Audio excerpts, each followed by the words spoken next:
America Iran యుద్ధం అంచు నిలిచాయి. అసలు ఏం జరుగుతోంది? ఇక దౌత్యానికి చోటు లేనట్టే కనిపిస్తోంది. సైనిక చర్యల వైపే మొగ్గు చూపుతున్నట్టు తాజా రిపోర్టులు చెప్తున్నాయి. ఇరాన్పై అమెరికా దాడి త్వరలో జరిగే అవకాశం ఉంది. ఇరు దేశాలు బలగాలను మోహరిస్తూ ఉండడంతో యుద్ధం తప్పదనిపిస్తోంది.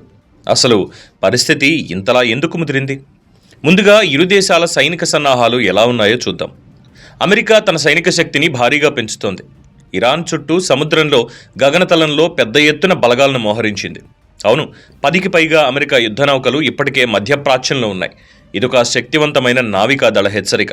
ప్రపంచంలోనే అతిపెద్ద యుఎస్ఎస్ గెరాల్డ్ ఫోర్డ్ క్యారియర్తో పాటు గైడెడ్ మిసైల్స్, డిస్ట్రాయర్స్, సబ్మెరైన్స్ కూడా ఉన్నాయి. అంతేకాదు, కేవలం కొద్ది సమయంలోనే 50కి పైగా యుద్ధ విమానాలను ఆ ప్రాంతానికి తరలించారు.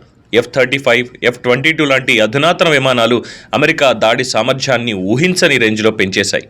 మరి ఇరాన్ ఏం చేస్తోంది? వాళ్ళు కూడా దాడిని ఎదుర్కోవడానికి తమ రక్షణను బలోపేతం చేసుకుంటున్నారు. శాటిలైట్ చిత్రాల్లో ఇది స్పష్టంగా కనిపిస్తోంది. కీలక అణుసైనిక కేంద్రాలను పటిష్టం చేస్తున్నారు. ఇరాన్ దగ్గర వేల బాలిస్టిక్ హైపర్సానిక్ మిసైల్స్ ఉన్నాయి. ఇవి అమెరికా స్థావరాలను ఈజీగా టార్గెట్ చేయగలవు. ఇంకో విషయం ఏంటంటే, రష్యా, చైనాతో కలిసి ఇరాన్ నావికా విన్యాసాలు కూడా నిర్వహించింది. ఇది అమెరికాకు ఒక హెచ్చరిక. అసలు ఈ సైనిక పోస్చరింగ్కి కారణం ఏంటి? ఇరు దేశాల మధ్య విఫలమైన చర్చలే దీనికి కారణం. అమెరికా డిమాండ్లకు ఇరాన్ ప్రతిపాదనల మధ్య అసలు పొంతనే లేదు. అందుకే చర్చలు ముందుకు సాగట్లేదు. ఒక నిపుణుడు అన్నట్టు వీరిద్దరి మధ్య లక్షల మైళ్ల దూరం ఉంది. అందుకే సైనిక చర్య పరిష్కారంగా కనిపిస్తోంది.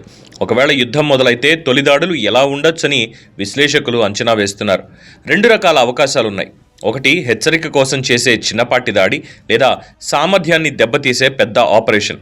ఈ దాడిలో అమెరికాతో పాటు ఇజ్రాయెల్ కూడా పాలు పంచుకునే అవకాశం ఉంది. అంటే ఇదొక జాయింట్ ఆపరేషన్ కావచ్చు. కానీ దాడి జరిగితే దాని పర్యవసానాలు కేవలం ఇరాన్కే పరిమితం కావు, ప్రపంచం అంతా ప్రభావం ఉంటుంది.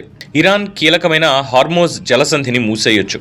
చమురు సరఫరా ఆగిపోతే ప్రాంతీయ యుద్ధం మొదలవ్వచ్చు. ఈ ప్రమాదాన్ని పసిగట్టిన ఇజ్రాయెల్ తమ యాంటీ మిసైల్ వ్యవస్థలన్నింటినీ యాక్టివేట్ చేసి సిద్ధంగా ఉంది. దౌత్యం విఫలమై సైన్యాలు కదులుతున్న ఈ సమయంలో యుద్ధం నిజంగా తప్పదా? ఇది కీలకమైన ప్రశ్న.